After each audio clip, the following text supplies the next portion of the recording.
আল্লাহ রাব্বুল আলামিন বলেন, দুনিয়ার মানুষদের তোমাদের রব আমি লাইন শাকারতুম লাযিদান্নাকুম ওয়ালা ইন কাফারতুম ইন্না আযাবি লাশাদীদ।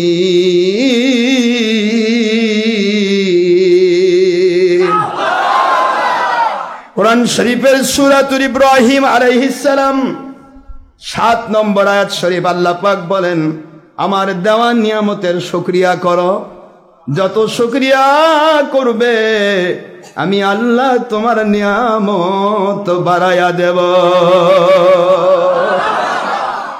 শুকরিয়া করো, আমার নিয়ামতের শুকরিয়া যদি করো আমি নিয়ামত বাড়ায় দেব। কথাটা কার? এই পর্যন্তই বলি না লা আযীদান্নাকুম, লামে তাকিদ নুনে তাকিদ, double confirmation at this sentence. এই সেন্টেন্সের ভিতরে 2টা কনফার্মেশন। অবশ্যই অবশ্যই আমি আল্লাহ ওয়াদাবদ্ধ, তোমার সম্পদ আমি বাড়াই দেব, তোমার জীবনের সব নিয়ামত আমি বাড়াই দেব। আল্লাহর এই ওয়াদাটা কি সঠিক না? বলেন না কেন? তাহলে আমরা নিয়ামতের শুকরিয়া করি না বলেই আমাদের সম্পদ ধীরে ধীরে কমে যায়, বিপদগ্রস্ত হয়ে যায়। ওয়ালাইন কাফারতুম ইন্না আযাবি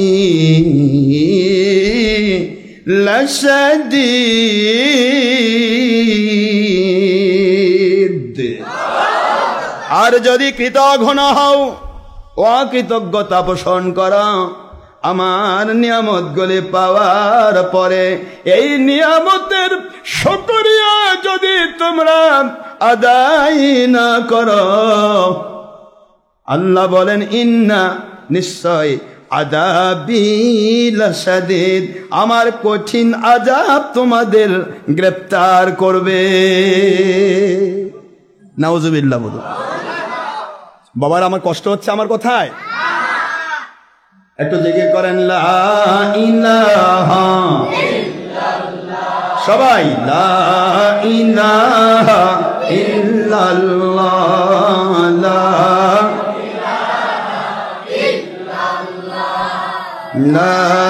ইলাহা ইল্লাল্লাহ, লা ইলাহা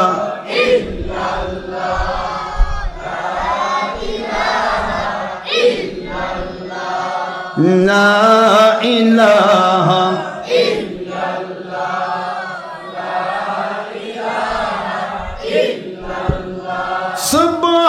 সুবহানাল্লাহ আলহামদুলিল্লাহ লা ইলাহা ইল্লাল্লাহ মুহাম্মাদুর রাসূলুল্লাহ, লা ইলাহা ইল্লাল্লাহ মুহাম্মাদুর রাসূলুল্লাহ, লা ইলাহা ইল্লাল্লাহ মুহাম্মাদুর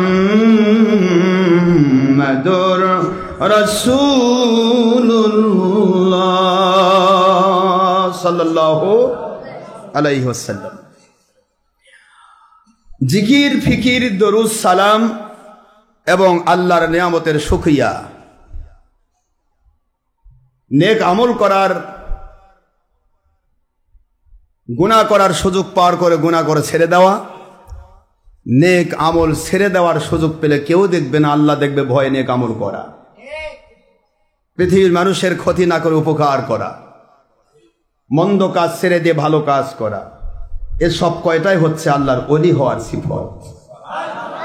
বলেন কি হওয়ার সিফত? অল্পে তুষ্টি। অল্পে তুষ্টি মানুষ যারা দেখবেন, এই পৃথিবীতে অসংখ্য মানুষ আছে যাদের জীবনীতে আমি দেখেছি মাসে 3,000, 4,000, 5,000 টাকা কামাই করে, পুরা সংসার দিব্যি হাসি খুশি মনে, হাসি খুশি মুখে তাদের সংসার চলছে। কষ্ট হয়, অল্প খাবার, ডাল ভাত, কেউ খায় পোলাও ভাত, ওরা খায় ডাল ভাত। কিন্তু ডাল ভর্তার মধ্যে যে মজা, পোলাও ওই মজা কেউ অনেকেই পায় না। পোলাও খায়, তারপর কয় ও বদহজম হয়েছে গো, ভাল লাগতেছে না। কিন্তু ডাল ভাত খেয়ে ওরা আরামে শান্তিতে ঘুমাচ্ছে, ওদের কোনো টেনশন নেই। আল্লাহ কয় গরুর গোস্ত পাবি না, কি হয়েছে? ডালের মধ্যে গরুর গোস্তর ক্যালোরি ঢুকাই দিছে। আপনারা জানেন না, মসুরের ভিতরে ডাল আর মসুরির ডাল আর গরুর গোস্তের মধ্যে ক্যালোরির কোনো কম বেশি নাই, বরং মসুরির ডালে ফ্যাট এবং কোলেস্টেরল কম, কিন্তু গোস্তের ভিতরে ফ্যাট আর কোলেস্টেরল ভরা, যেটা মানুষের জীবনে ক্ষতিকর। প্রত্যেকটা জিনিস আমার আল্লাহ সিস্টেমেটিক ওয়েতে চালাচ্ছেন, যে কারো যেন ক্যালোরির অভাব না হয়, অল্পেই যেন ক্যালোরি পেয়ে যায়। শুধু তুষ্টির দরকার, অল্পে তুষ্টি, মানুষের নিয়ামতে ভরপুর হওয়া, এটা আল্লাহ প্রদত্ত এক নিয়ামতে ভরপুর হওয়া একটা সিস্টেম, অল্পে তুষ্টি। আমি আপনাদের বারবার বলেছি, আপনারা ধানের জমিনে যারা ধান রোপণ করেন বা বপন করেন, দুইটা সিস্টেমে ধান লাগানো যায়, একটা রোপণ আর একটা বপন। আগে আউশ ধান বপন করা হতো, বোরো ধান বপন করা হতো, এখন রোপণ হয়। বীজতলা থেকে তুলে নিয়ে এসে, কথা বলেন না কেন, এটাকে রোপণ বলা হয়। তো ধান যখন রোপণ করলেন, একটু চিন্তা করেন, আমার আল্লাহ কোরআন শরীফে কত সুন্দর ঘটনা তুলেছেন। কোরআন শরীফ সূরা বাকারার 3 নম্বর পারায় 2 নম্বর সূরায় মানে ঘোষণা দিচ্ছেন সুন্দর করে, যে তোমরা একটা মাত্র বীজ বপন করো, এই বীজের গোড়া থেকে কোষ তৈরি করি আমি। কে তৈরি করে? কয় কোষ তৈরি করলাম, একটা বীজ। বীজ কয়টা? একটা বীজ বপন করলে বা রোপণ করলে এই গোড়া থেকে আমি আল্লাহ কোষ তৈরি করলাম। কয়টা? একটার বিনিময়ে আমি আল্লাহ পাক করলাম কয়টা? 7টা। যেরকম সুবহানাল্লাহ। 7টার ভিতরে শীষের দানায় আমি 100টা করে ধান দিলাম, লাগাইলে একটা হয়ে গেল 700টা। একটু জোরে বলবেন না সুবহানাল্লাহ। লাগাইছেন কয়টা? হলো কয়টা? আমার মালিক বলেন, এইভাবে ধানের মধ্যে যেমন আমি বীজ একটা লাগাইছো 700 গুণ দিয়েছি, আল্লাহর রাস্তায় আল্লাহর দেওয়া সম্পদ, আল্লাহর দেওয়া অর্থ, আল্লাহর দেওয়া সময়, আল্লাহর দেওয়ার শ্রম, আল্লাহর দেওয়া সন্তান, আল্লাহর দেওয়া নিয়ামত, আল্লাহর রাস্তায় দিয়ে একটা ব্যয় করো, আমি 700 গুণ বাড়াই দিই। একটু জোরে বলেন সুবহানাল্লাহ। কয়শো গুণ? 700 গুণ। এই 700 গুণের সিস্টেম আল্লাহ দিয়েছেন। এই জন্য নিয়ামতে আপনি শুকরিয়া করতে হবে। ধানের জমিতে যারা পরিশ্রম করে, একটি জমি বীজ লাগায় সে 700 ধান তোলে। আর যে পরিশ্রম করে না, গড়াগড়ি করে, বীজতলায় থেকে ধান লাগালো ঠিকই, সার দিল না, পাউস যেরকম পাউস দিল না, সেরকম ভালোভাবে নিড়ানি করলো না, সেরকম যত্ন করলো না, 700টা আর আসবে না। ওখানে ওই যে ধান লাগাইছে ওটার মধ্যে টুটুর করবে 3-4টা ধান ধরে থাকবে। কয়টা? কেন? সে পরিশ্রম করে নাই, সে জমির মধ্যে কি করেনি।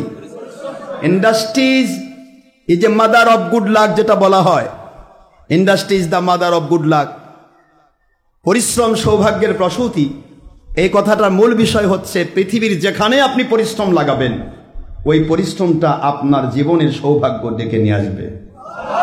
একটা ছাত্র যদি পরীক্ষা দেয়, ওই ছাত্রের মধ্যে একটা ছেলে দিন রাত পড়ে, আরেক ছেলে নকল করার চিন্তা করে, নকল করাটা এক্সপেল করে ধরা খায়, আর দিন রাত পড়া ছাত্র স্ট্যান্ড করে পাশ করে যায়।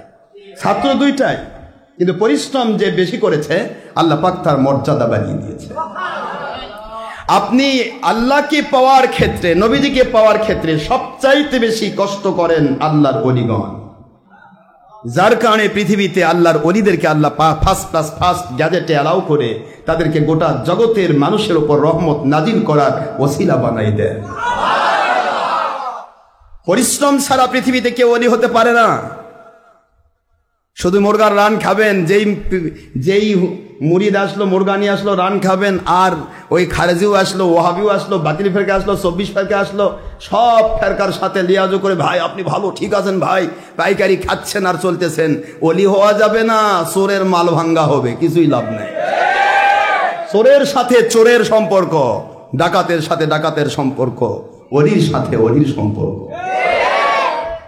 বাবাজিরা আমার, আল্লাহর শুকরিয়া করে ধানের জমিনে ধানের ভিতরে দুই প্রকার, দুইটা একই রকমের চেহারা, একটা সিপা আর একটা কথা কয় ধান আছে না, সিপাটার নাম চিটা। কি জগহাট নগর ভাষা পাতান, বিভিন্ন জায়গার ভাষায় চিটা ধান, যেটার ধানের মধ্যে কোনো চাল থাকে না। কি থাকে না? চাল থাকে না, চিটা। এ চিটা কেন হলো? অতৃপ্ত আত্মা। পৃথিবীতে এমন মহিলা পুরুষ আছে দুনিয়ার সব পেয়েও তারা তৃপ্তি লাভ করে না। কথা বোঝেননি? দুনিয়ার সব পেয়েও তৃপ্তি লাভ করে না। একটা রিক্সাওয়ালার বউ যদি তৃপ্ত হয়, রিক্সাওয়ালার সাথে রিক্সার মধ্যে পর্দার সাথে ঘুরে ফিরা করে চারদিকে দেখে খুশি হয়, আমার স্বামীর সাথে আমি ঘুরতেছি, কি মজা, আল্লাহর নিয়ামতে শুকরিয়া করে। আপনি কোটিপতি, মেলা টাকা কামাই করেছেন, আপনি এরোপ্লেনে নিয়ে বউলে ঘুরতেছেন, ওর মনে শান্তি নাই। বউকে এরা হলো, এটা জার্নি হলো, এটা জার্নি হলো, আপনি 5 লাখ টাকা তার মধ্যে ব্যয় করলেন, কিন্তু সে খুশি হতে পারছে না। অথচ রিক্সাওয়ালা রিক্সায় চলে 1.5 টাকা খুশি, 1.5 টাকা দিয়ে তার বউকে খুশি করে ফেলেছে। কথা বলছেন না কেন জোরে? কেন এটা হচ্ছে আব্বাজান? কেন হচ্ছে? কারণ আমাদের তৃপ্তি নেই। তৃপ্তি যে শরীরে নেই, যে আত্মার ভিতরে তৃপ্তি নেই, সে গোটা দুনিয়ার সব নিয়ামত তাকে ডুবে দেন, সে শান্তি পাবে না। শান্তি তার কপালে জুটবে না, তার তো অন্তরেই শান্তি নাই, সে কি পাবে? যার অন্তরে শান্তি আছে, সপ্তাহে একবার গোস্ত খেলে, আল্লাহর নিয়ামত খাইলাম গো, কি মজা। আর যার তৃপ্তি নেই, প্রতিদিন গোস্ত, তাকে দেখ এলাকে খায় নাকি মানুষ? পাক মেরে ফেলে দেয়, বিড়াল খায় আনন্দ করে। কথা বলছেন না কেন? কুকুর খায় আনন্দ করে, কিন্তু মানুষ শান্তি পায় না, কারণ অতৃপ্ত আত্মা। বলেন না কেন? কি আত্মা? অতৃপ্ত আত্মা। এই অতৃপ্ত আত্মা দুনিয়াতে যেমন অতৃপ্ত, আখেরাতে তেমনই অতৃপ্ত থাকবে। আল্লাহ পাক এর কাছে জান্নাতে যাওয়া তার জন্য কঠোর হবে। তৃপ্ত আত্মা যারা, তাদেরকে আল্লাহ ডাক দিবেন, ইয়া আইয়াতুহান নাফসুল মুতমাইন্না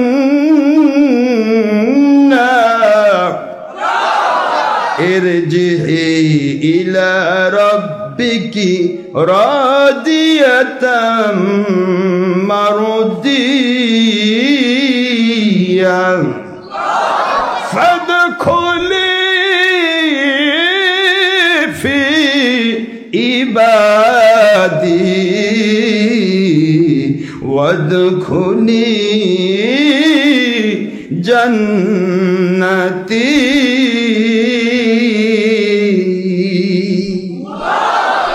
সূরাতুল ফাজরের শেষের কয়েকটা আয়াত আল্লাহ বলে দিলেন, হে প্রশান্ত আত্মা, নফসে মুতমাইন্না, দুনিয়াতে অসংখ্য মানুষ, অসংখ্য 2 নম্বর সুবিধা লুট করেছে, তুমি তাদের দিকে তাকায়া মন খারাপ করো না।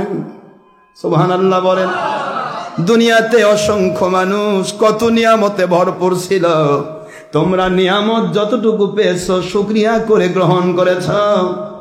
দুনিয়াতে কত মানুষ গুনার সাগরে ডুবেছিল, তুমি গুনার সুযোগ পাওয়ার পরেও গুনাহ করলে না, আমি আল্লাহর ভয়ে গুনাহ থেকে নিজেকে রক্ষা করলে। রে প্রশান্ত আত্মা, আজকে আমি আল্লাহ তোমাদেরকে আমার সন্তুষ্টির মধ্যে ঢুকাইলাম। নারায়ে তাকবীর, নারায়ে রিসালাত। আল্লাহর আলী হকের দাস সিদ্দিক দরবার শরীফের মুর্শিদ কিবলা। ইরজিই ইলা রাব্বিকি রাদিয়াতাম মারদিয়া, তোমার আল্লাহর সন্তুষ্টির দিকে তুমি ফিরে এসো।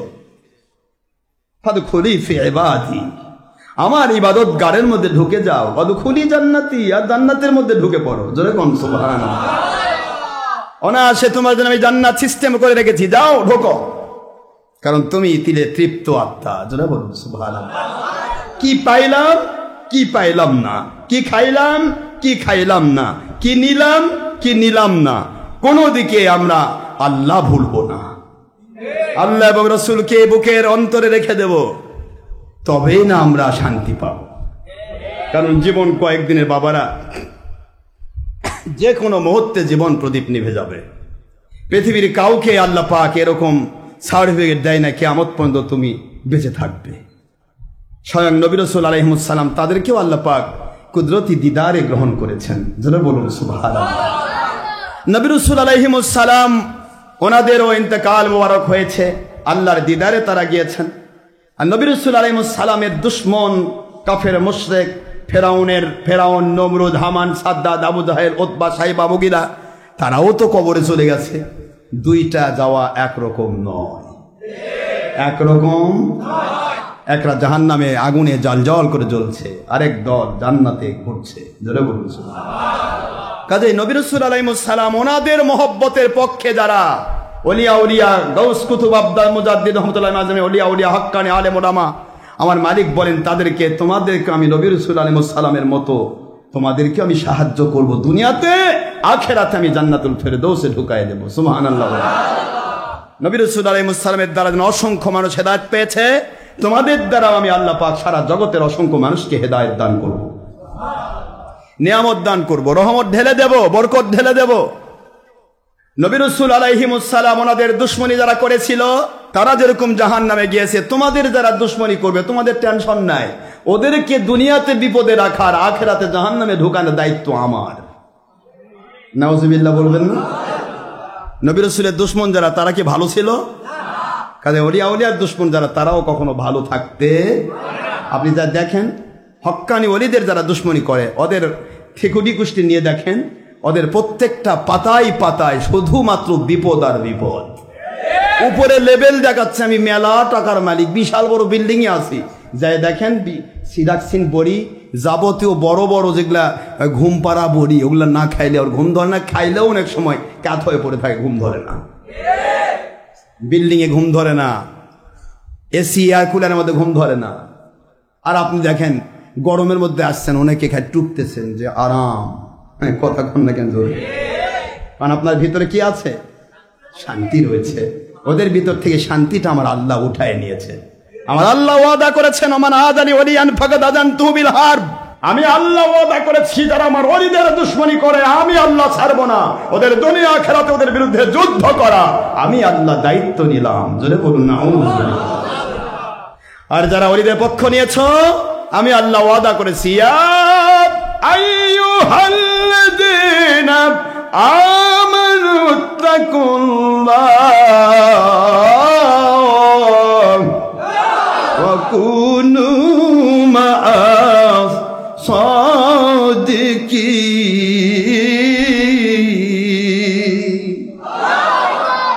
সূরা তাওবা 119 নম্বর আয়াতে আল্লাহ বুঝালেন, ওলিদের যারা সাথী হয়েছো, আমার অর্ডার ফরজ ইবাদত করেছো, আমি আল্লাহর দায়িত্ব হয়েছে ওলিদেরকে যে সাহায্য করব, ওই সাহায্য আমি তোমাদেরকেও করব। আমি আল্লাহর দায়িত্ব হয়ে গেছে ওলিদেরকে যে জান্নাতে দেব, কিয়ামতে ওই ওলিদের সাথে তোমাদেরকেও জান্নাতে ঢুকাবো। আল্লাহ দায়িত্ব নিয়ে নিলেন। দুইটা দায়িত্বই আল্লাহর। কয়টা দায়িত্ব? ওলির দুশমনদের বিরুদ্ধে যুদ্ধ করাও আল্লাহর দায়িত্ব, ওলির মহব্বতের মানুষদেরকে মহব্বত করে তাদের উপর রহমত ঢেলে দেওয়া আর আখিরাতে জান্নাত দেওয়ার দায়িত্ব আল্লাহ নিয়েছেন। একটু জোরে বলুন সুবহানাল্লাহ। ধানের জমিতে দুই প্রকার ধান। কয় প্রকার? এক প্রকার ধান, যেই ধানগুলি চিটা হয়ে গেল, ওদের কানেকশন জোয়ান কানা ঘাসের সাথে। জোয়ান কানা ঘাস যেরকম তৃপ্ত নয়, শুধু ক্ষতি করে অভ্যস্ত, ধানের মতো চেহারা কিন্তু ধান জন্মাবে না। জোয়ান কানা ঘাস দেখছেন? কয় না কথা। এই জোয়ান কানা ঘাস দেখছেন? ধানের মতো গোস, ধানের মতো গোছা। দেখবেন ধানের জমিতে এক প্রকার ধান, ধানের মতো গোছা, ধানের মতো সব, কিন্তু ওর মাথায় ধরে গোটা। কি ধরে? গোটা। এটা মানুষের খাদ্য নয়, এটা গরুর খাদ্য। কথা বলছেন না কেন? কিন্তু ধানকে খুব বিরক্ত করে জোয়ান কানা, ধানকে বিরক্ত করে। ধান তুই কে ভাগ? কে রে ভাই জোয়ান কানা কি কোস? কয় আমিও তো এরকম, তুই সেরকম, বরং তোর সে আমি মোটা তাজা। এই ধানের জমি তো আমার। ধান কয় বারিস না, আমি জমিতে আসি বলে তোমার মালিক সার দেয়, তুই খায়া মোটা হোস। আমি যদি জমিতে না থাকতাম, মালিকে সার দিত না, তুই এমনি মরতিস। কথা বলেন না কেন? বারিশ না, আমি জমিতে আসছি বলে আমার মালিক পানি দেয় শ্যালো মেশিন দিয়া, গভীর অগভীর নলকূপ দিয়ে আমাকে সাহায্য করে পানি দেয়। এই পানি দেয় আমাকে খাওয়ার জন্য, তুই চুরি করে খাস, তা খা, আপত্তি নাই, কিন্তু বারিশ না, বেশি বাড়া ভালো নয়। যদি বেশি বারিশ, আমি তো আমার মালিক মুখী, আমি তো কারো ক্ষতি করব না। আমার মালিক ঘোষণা দিয়েছে, আমার ধানের পক্ষে যারা তাদেরকে আমার কোনো ক্ষতি করবো না, ধানের বিরুদ্ধে যারা কামলা লাগাতে সাফ করবো। এটাই মালিকের যুদ্ধ, ধানের পক্ষ আর ধানের বিরোধীর বিপক্ষ। কথা বলছেন না কেন জোরে? তো ধান বলতেছে যদি বেশি বাড়াবাড়ি করিস, আমার মালিক যদি দেখে আমি তোর সাথে যুদ্ধ করব না, মালিক কিন্তু ছাড়বে না। এমন কামলা লাগিয়ে দিবে সকাল বিকালের মধ্যে সাপ, যা গরুর পকেটে খেলে কান্দাকাটি করবি, কাম হবে না কিছু। আমি জমিতেই পড়ে থাকবো, আমাকে মালিক লাগাইছে মালিকের কিছু করার জন্য। আমার মাথায় ধান ধরবে, ধান মালিকের দরকার আছে। আর ওলিয়া উলিয়া দ্বারা দুনিয়ার মানুষ আবাদ হবে, আল্লাহওয়ালা হবে, এটাও মালিকের দরকার আছে। কথা বলছেন না কেন জোরে? সুতরাং বাড়াবাড়ি করো না, বাড়াবাড়ি করলে আমার মালিক কিন্তু তোমাকে ছাড়বে না। কথা বোঝেননি? জোয়ান কানা ধান বাড়লো, মালিক জমিতে ঘাস তোলার জন্য মালিক জমিতে কি লাগে দিল? কামলা লাগে দিল, ধানের জায়গায় ধান থাকলো, কানা উঠে চলে গেল। কিন্তু ধানের সাথে যারা জোয়ান কানার সাথে সম্পর্ক রাখতো, ধানের সাথে থেকেই তাদের বিরুদ্ধে আল্লাহ পাক একটা যুদ্ধ ঘোষণা করেছে। তুই ধানের সাথে থাকবি, অথচ তুই এই ওই জোয়ান কানার সাথে সম্পর্ক রাখবি। কথা বলছেন না কেন? তো কাজে তোকে আমি মানুষের খাদ্য বানাবো না, তোকে আমি মা বোন মহিলাদের চুলার পটপটি বানাবো। টেনশন করিস না, তুই ধানের সাথেই থাক, অসুবিধা নেই। এবার ধানের সাথে থাকলো, ঠিক যখন ধানের ভিতরে যখন আপনারা বলেন গ্রামীণ ভাষায় গাম কি হওয়া, ধানের ভিতরে গামর হয় না, গাম না কি কয়, কি কথা বলে কেন? হ্যাঁ, ধানের ফেট ফুলে যায়। হ্যাঁ, এটা হয়ে যখন আস্তে করে বের হয়ে গেল, আমার মালিক খলিক রব অর্ডার করলেন, ধানেরা যারা ধান হতে চাও হা করে থাকো, আমি 1 ফোঁটা শিশির বিন্দু দেব। কয় ফোঁটা? একটু জোরে বলবেন না, কয় ফোঁটা? 1 ফোঁটা শিশির বিন্দু দেব। আমি দেখব যে ধান আমার অত্যন্ত তৃপ্ত, অল্পেই খুশি, তাকে আমি ধান বানাবো। আর যারা অল্পে তৃপ্ত নয়, তারা সিটা হবে, ওরা জোয়ান কানার সাথে পটপটি হবে। বিষয়টা তাই হলো। ঠিক নির্দিষ্ট টাইমে এরা সবাই হা করে রইল। আপনারা যাই দেখেন, জমিতে যখন রাতে গভীর হয়ে যায়, আপনারা ঠিক যখন আমাদের শরৎকাল যখন এসে যায়, কথা বোঝেনি নাকি? শরৎকাল বোঝেন না? এই যে ভাদ্র আশ্বিন মাস শরৎকাল নাকি? আশ্বিন মাসের দিকে দেখবেন যখন ধান উঠে গিয়েছে, ঠিক জ্যোৎস্না রাতে যাবেন, রাতের বেলা, রাতের গভীরে যাবেন, দেখবেন প্রত্যেকটা ধানের মাথা ফাটা। প্র্যাকটিক্যাল করবেন, দেখবেন অসুবিধা কি। প্রত্যেকটা ধানের কি ফাটা? দিনের বেলা কিন্তু ফাটা থাকবে না, রাতের বেলা কি হয়ে গেছে? মাথা ফাটা হয়ে গেছে, মাথা আস্তে করে ফাটে গেছে। মালিক খলিক রব শিশিরকে অর্ডার করলো, প্রত্যেক ধানের মধ্যে 1 ফোঁটা ঢুকাবি, বেশি না, একটা। মালিকের অর্ডার শুনলো, আস্তে করে শিশির বিন্দু প্রত্যেকের পেটে 1 ফোঁটা করে ঢুকলো। আমার মালিকের রহমত শান্তি বরকত নিয়ে যেটা ধান হবে অল্পে তৃপ্ত, এ আস্তে করে 1 ফোঁটা পেয়ে মুখটা বন্ধ করে দিল। আর যেটা তিতা হবে ও হা করে থাকলো, আরো 1 ফোঁটা খাবে, মানে পেট ভরে নাই। কথা বলছেন না কেন? এ ধরনের মহিলা পুরুষ আছে না নাই? কথা বলছেন না কেন? আছে না নাই? আরো খাবো, আরো দাও। আমার আল্লাহকে আর দিব না, তুই সিটার পজিশনে যাবি, আমি যা দিয়েছি ওটা খুশি হ। আশেপাশে কে খাইলো না, কত ফেরাউন, কত নমরুদ, সারা জগৎ দখল করেছে মেলা, সেটা যদি সংগ্রহ করতে চাস তাহলে তুই বিপদে পড়বি। ওরা দুনিয়ায় খাচ্ছে, ওরা অনাদিকাল জাহান্নামে থাকবে। আর দুনিয়ায় অল্প খা, অনাদিকাল তোকে আমি জান্নাতুল ফেরদৌসের মেহমান বানাবো, আসমান জমিনের পুরা জগতের বাদশাহী দান করবো। তোমাকে যে জান্নাত দিব, আর দোহা কারদিস সামাওয়াতি ওয়াল আরদ, তোমাকে যে জান্নাত দেব সে জান্নাতটা আসমান জমিনের সমান। আমি কতবার আপনাদের বুঝাবো, দুনিয়াতে আল্লাহওয়ালা কখনো অতিরিক্ত পাবে না, কারণ এটা অস্থায়ী জগৎ, স্যাম্পল এরিয়া দেখে যদি বিপদে পড়েন তাহলে গুদাম দেখলে কি করবেন? কথা কয় না কেন? যে স্যাম্পল দেখে পাগল হয়, হায় হায় এত ভালো, তো গুদাম দেখলে তো ওই হাত ফেল করবে। আমার মালিক বলে এই জন্য স্যাম্পল থেকে পাগল হলো না, দুনিয়াটা স্যাম্পল এরিয়া। এখানে যে মহিলা পেয়েছ হুর গেলমানের তুলনায় 1000 গুণের 1 গুণও তার ভিতরে নেই। তোমাকে এই এলাকায় যে এখানে যে নিয়ামতগুলি দেওয়া হয়েছে, জান্নাতের কোন নিয়ামতের সাথে তার কোনো তুলনাই দেওয়া যাবে না। সুবহানাল্লাহ বলবেন না জোরে? তো কাজে তুমি সেটা নিয়ে যদি পাগল হয়ে যাও তাহলে তুমি অনাদি অনন্তকাল কি নেবে? ধান মুখ বন্ধ করে দিল। বোটানিক, যেটা বোটানিক বিদ্যা, উদ্ভিদ বিদ্যা যারা লেখাপড়া করেন, যারা বোটানি নিয়ে লেখাপড়া করছেন তাদের খেদমতে বলবো চিটা ধানের ইতিহাস ওনারা বুঝবে ভালো। কথা বলছেন না কেন জোরে? ধান অল্পে তুষ্ট হয়ে গেল, মুখ বন্ধ করে দিল। 1 ফোঁটা, কয় ফোঁটা? 1 ফোঁটা শিশির বিন্দু ওই ধানের ভিতরে 1 ফোঁটার বেশি ঢুকবে না। 1 ফোঁটার বেশি দিলে সকালবেলা রোদের চাপ পড়লে ওর মুখ এমনি বাস্ট হয়ে যাবে। কথা বলছেন না কেন জোরে? রোদের তাপ পড়লে ভিতরে বুদবুদ শব্দ হবে। এই ধানের ভিতরে ওই আল্লাহ প্রদত্ত শিশির বিন্দু, এটা ভিতরে ঠিক যেমন দুনিয়াতে আপনারা পাতিলের মধ্যে ধান দিয়ে ফুটান, কথা বলছেন না কেন, পানি যেরকম টকবক করে ফোটে, রোদের তাপে ওই শিশির বিন্দু ভিতরে ফুটে যাবে। 1 ফোঁটার বেশি দিলে ধানের মধ্যে অতখানি জায়গা নাই। কথা বলে না কেন? বিন্দু, শিশির বিন্দু 1 ফোঁটা দিয়ে একটা চাল হবে। 1 ফোঁটার বেশি খাবার চালে কি ধান পাবে? ও তো রাখতে পারবে না। আল্লাহ কেন দেবে? ও তো ভিতরে রাখতে পারবে না। যদি 2 ফোঁটা নিয়েছে ওই অবস্থায় সে মুখ বন্ধ করলো, কিন্তু যখন সূর্যের তাপ পড়বে তখন সূর্যের তাপে যখন এরা ফোটা শুরু করবে আলটিমেটলি তার যে কোনো এক সাইড বাস্ট হয়ে যাবে। কথা বলছেন না কেন জোরে? সে সহ্য করতে পারবে না। এই জন্য যেই চালটা, যেই ধানটা বললাম আমি আরো 1 ফোঁটা খেতে চাই, আমার মালিক বলেন ঠিক আছে তুই খায়া থাক, হা করে থাক, দেখা যাক কি করা যায়। সকালবেলা রোদে তাপ উঠলো, যেটুকু ঢুকছিল ওটাও বাষ্প হয়ে বের হয়ে গেল, যেহেতু ফাঁকা আছে। কথা বলছেন না কেন জোরে? ফাঁকা থাকলে কি ভিতরে থাকবে? ওটা বাষ্প হয়ে বের হয়ে গেল, যদিও বাষ্প হয়ে বের হয়ে গেল। আর যেইটা বন্ধ করে দিল 1 ফোঁটা খেয়ে, ওটা হয়ে গেল ধান। জোরে বলুন সুবহানাল্লাহ।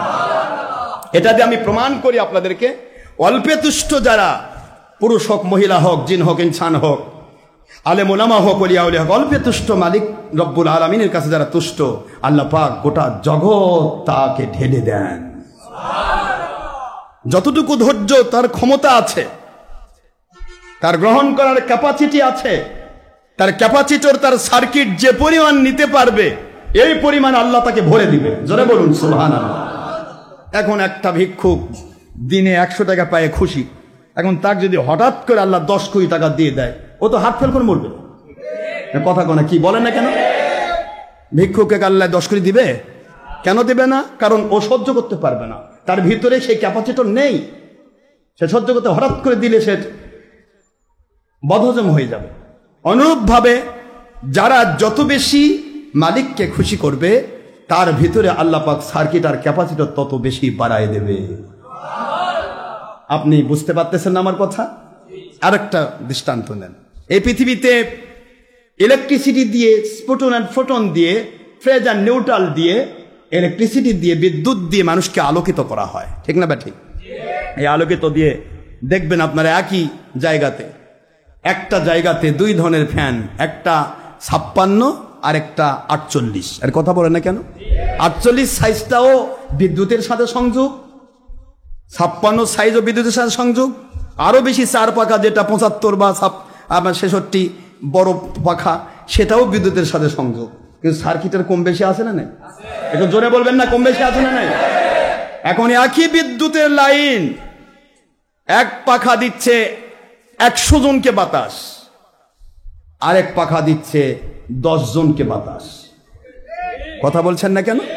বাতাস দুটাই দিচ্ছে, কারেন্টের সাথে সম্পর্ক দুটারই, কিন্তু 2 ধরনের সার্কিট থাকার কারণে কানেকশন ঠিকই আছে, তারপরেও কিন্তু তার ক্যাপাসিটর কম হওয়ার কারণে একটা দিচ্ছে 10টাকে, আরেকজন দিচ্ছে 1000 লোককে বাতাস দিচ্ছে। কথা বলছেন না কেন? বৈদ্যুতিক বাল্বের ক্ষেত্রে দেখুন, এখন এলইডি বাল্ব সবচাইতে বই কঠিন। আগে তো আমরা 100 বাল্ব লাগাতাম, তাও আলো টুর করে। কথা কন না কেন? এই 100 বাল্ব জ্বালালো টুটটুর করে, খালি কারেন্টই খায় কিন্তু আলো লাল টকটকা। এখন জগতে তারপরে আসলো এনার্জেটিক, তারপরে আসলো এখন এলইডি।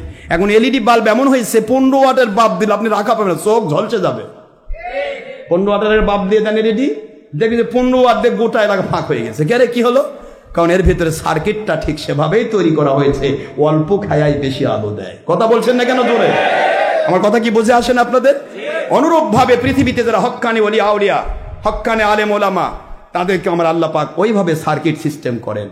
কোনো আল্লাহর ওলি দ্বারা 10 জন মানুষ হেদায়েত হবে, কোনো আল্লাহর ওলি দ্বারা 100 জন মানুষ হেদায়েত হবে, কোনো আল্লাহর ওলি দ্বারা একটা পাড়ার লোক হেদায়েত হবে, কোনো আল্লাহর ওলি দ্বারা একটা গ্রামের লোক হেদায়েত হবে, কোনো আল্লাহর ওলির দ্বারা একটা ইউনিয়ন বা একটা থানা বা একটা জেলার লোক হেদায়েত হবে, কোনো আল্লাহর ওলি দ্বারা সারা পৃথিবীর লাখ লাখ কোটি কোটি মানুষকে আল্লাহ হেদায়েত দান করবেন। এটা হলো আল্লাহ প্রদত্ত সার্কিট আর ক্যাপাসিটির বিষয়। জোরে বলুন সুবহানাল্লাহ। এই জন্য অল্পে তৃপ্ত যারা, তাদের ভিতরে সার্কিট পজিশন আল্লাহ বাড়াই দেন। খাবে অল্প, নেবে অল্প, কিন্তু দেবে বেশি। কথা বলছেন না কেন? আপনি এদিকে চিন্তা করেন, 100 ওয়াট খাইতো, অথচ এখানে জ্বালালে খেলে টুটটুর করে আলো দেখা যায় না, এত বড় বাল্ব। এখন 15 ওয়াট এলইডি খাচ্ছে, গোটা এলাকা সাফ করে দিচ্ছে আলো দিয়ে। বিজ্ঞান যত বাড়বে, আল্লাহ পাকের কোরআন বুঝানো মানুষকে তত সহজ হবে। আমি আপনাদেরকে বাড়াতে চাই না, অল্পে তৃপ্তির বিষয়ে আমি আপনার ছোট্ট একটা ঘটনা বলি। কষ্ট হচ্ছে না তো আপনাদের? কষ্ট হচ্ছে? ছোট্ট একটা কথা বলে আমি শেষ করে দেব, কারণ এখানে আমাদের একটু মানে example is better then good advice, এটা কথা রয়েছে। আল্লাহ বললেন যে শুকরিয়া অল্পে যারা শুকরিয়া করে আমি আল্লাহ তাদের বাড়াই দেই। এই ওয়াদাটা কার?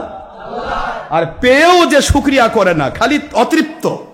আমি আপনাদেরকে এখনই বললাম, আপনি অবৈধ পন্থায় অর্থ আয় করেছেন, আপনার স্ত্রীকে 5,000 টাকার বেনারসি শাড়ি দিয়েছেন 10,000 টাকা, তারপরও বইয়ের মুখ ফোলা, ভালো না, পার্শ্বের বাড়ির কত সুন্দর শাড়ি, আমারটা ভালো না।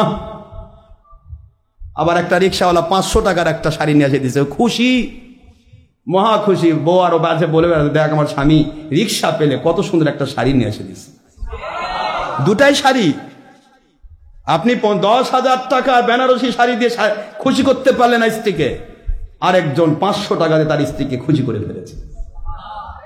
দুটাই শাড়ি, দুটাই 3 পিস, দুটাই খাওয়া। আপনার ফ্রিজ ভরা মাছ গোস্ত, ফ্রিজ ভরা আপনার ফলমূল পচে যাচ্ছে, গড়ে বেড়াচ্ছে, খাওয়ার লোক নাই। আর আপনি গরিব মানুষের দিকে তাকান, বছরে 1 বছরে 6 মাসে বাড়িতে একটু আপেল এসেছে 1 কেজি, আর কি তৃপ্তির সাথে খায়। কথা বলছেন না কেন? কি তৃপ্তি সহকারে খায়, কি খুশি, মহা খুশি হয়ে বলে আল্লাহ আপনার লাখোরই শুকর, আপনি এত সুন্দর জিনিস তৈরি করেছেন, আপেল সেফল তৈরি করেছেন, যেটা আল্লাহর নিয়ামত আমরা খেলাম। অবশ্য ওই আপেল বড় লোকের বাড়ি গড়ে বেড়াচ্ছে, কেউ খায় না, গড়ে বেড়ায়, খালি গড়ে বেড়ায়, তৃপ্তি নাই। কথা বলেন না কেন জোরে? একই আপেল তৃপ্তি দিচ্ছে তৃপ্ত আত্মাকে 1 কেজি আপেল, ওই একই আপেল 5 কেজি 10 কেজি আপেলও অতৃপ্ত আত্মাকে শান্তি দিতে পারছে না। আমি শুধু দৃষ্টান্ত দিচ্ছি, example is better then good advice. আমি আপনাদের ক্ষেত্রে আরজ করছি, মৃত্যু আসবেই, যে কেউ। আজরাইল কিন্তু কাউকে চিনে না, কার বয়স 1 দিন আর কার বয়স 100 বছর। কেউ অসুস্থ অবস্থায় দাদা হাসপাতাল ক্লিনিকে মৃত্যুর প্রহর গুনছে, অনেকে বলে মৃত্যুর সাথে পাঞ্জা লড়ছে, সাবধান। পাঞ্জা লড়া মানে? কথা বলে কেন? পাঞ্জা লড়া বোঝেন? আপনার পাঞ্জা আমার পাঞ্জা গুতাগুতি করতেছি, কে ফেলান পারে, কে ফেলান পারে, কথা করছেন না কেন? যে পারে সে কি হবে? জিতবে। মৃত্যুর সাথে পাঞ্জা লড়তেছে। আমরা বাংলা ভাষা বলি, অথচ বাংলা ভাষার এত পাগল, বাংলা ভাষা প্রয়োগ বিধি বুঝলাম না আজ পর্যন্ত। প্রয়োগ বুদ্ধিটা কি জিনিস এটাও বোঝে না। অনেক জ্ঞানীগুণীকে বলি, অনেক জ্ঞানীগুণী ভাষা দেখি, অনেক জ্ঞানীগুণী বহুত। আমি সাংবাদিকদের সাংবাদিকতা আমি শ্রদ্ধা করি, আমি নিজেও একজন ইন্টারন্যাশনাল সাংবাদিক, সাংবাদিকদের শ্রদ্ধা করি। লিখে ফেলেছে বন্যার সাথে মোকাবেলা করা হচ্ছে। আল্লাহ প্রদত্ত, আল্লাহর পক্ষ থেকে দেওয়া আযাব আর গজবের মোকাবেলা করা সম্ভব? মোকাবেলা বোঝেন তো? কাবালায় ও কাবেলু ভাবে মুফালা থেকে কাবালায় ও কাবেলু মোকাবেলা। এই মোকাবেলা শব্দের অর্থ পরস্পর সম্মুখীন হয়ে যুদ্ধ করা। আরে কথা কন না কেন? বন্যার সাথে কি করে মানুষ যুদ্ধ করে? করোনার সাথে কি করে মানুষ যুদ্ধ করে? করোনা মোকাবেলা করলাম, বন্যা মোকাবেলা করলাম, অনেক নেতা নেত্রী, দেশ বিদেশের নেতা নেত্রী, বিরোধী দল সরকারি দলে অনেক নেতা নেত্রী বাংলা ভাষাটা তো পাগল, কিন্তু বাংলা ভাষার প্রয়োগ বিধি বোঝে না। বন্যার সাথে মোকাবেলা করা যায় না। বলা যেতে পারে বন্যা নিয়ন্ত্রণের আমরা চেষ্টা চালাচ্ছি, একে নিয়ন্ত্রণ করবেন আল্লাহ। ঠিক না? ঠিক বলুন। মৃত্যুর সাথে পাঞ্জা লড়া যায় না। মৃত্যু এমন জিনিস, আল্লাহর হুকুম হলে আপনি 5000 প্রোটেকশনের মধ্যে থাকেন, সারা জগতের হাই প্রোটেকশনের মধ্যে থাকেন, আজরাইলের কোনো রাস্তা লাগে না, খালি গপ করে ধরবে আর কবরে ঢুকাবে। কথা বুঝতে পেরেছেন? সুতরাং মৃত্যু কোনোদিন পাঞ্জা লড়া যায় না। মৃত্যুর প্রহর গুনছে, মৃত্যুর জন্য অপেক্ষা করছে, কখন মৃত্যু আসবে আমি চলে যাব। কথা বলছেন না কেন? মৃত্যুর সাথে প্রহর গোনা যায়, মৃত্যুর জন্য অপেক্ষা করা যায়, ওয়েট ফর ডেথ, মৃত্যুর জন্য অপেক্ষা করা যায়, ইন্তজার করা যায়। মৃত্যুর সাথে কখনো পাঞ্জা লড়া সম্ভব নয়। আবার আমার তো আমরা দেখছি আজরাইল কিন্তু কে কখন মৃত্যুর প্রহর গুনছে। 100 বছরের দাদা মৃত্যুর প্রহর গুনছে হাসপাতাল শহীদ জিয়াতে, মৃত্যু হচ্ছে না, মরার জন্য কাঁদতেছে, মরলেই ফুরে যায়। বিপদ আছে, মরলে ফুরে যাবে না। যদি ইমান হারা হয়ে যান অনাদি অনন্তকাল কাঁদতে হবে। কথা বলছেন না কেন? ইমান নিয়ে যদি যেতে পারেন আপনার জীবন সাকসেস। ইমান হারা হয়ে মরার কোনো মূল্য নেই। বরং পৃথিবীতে অস্থায়ী জগতে আছেন, এখানে 2-4টা কাঁদা কাটার দাম আছে। আল্লাহর ভয় কাঁদে, আল্লাহ মাফ করেন, এই কান্নার মূল্য আছে। কবর থেকে হাসর পর্যন্ত কাঁদবেন আর কাঁদবেন, কোনো মূল্য দেওয়া হবে না। এই জন্য মরাই শুধু ভালো নয়, বরং মরাটা যদি আমার মালিকের পক্ষে হয়, মালিকের সন্তুষ্টির মধ্য দিয়ে হয়, তাহলে আপনি বেঁচে যাবেন। নাকি?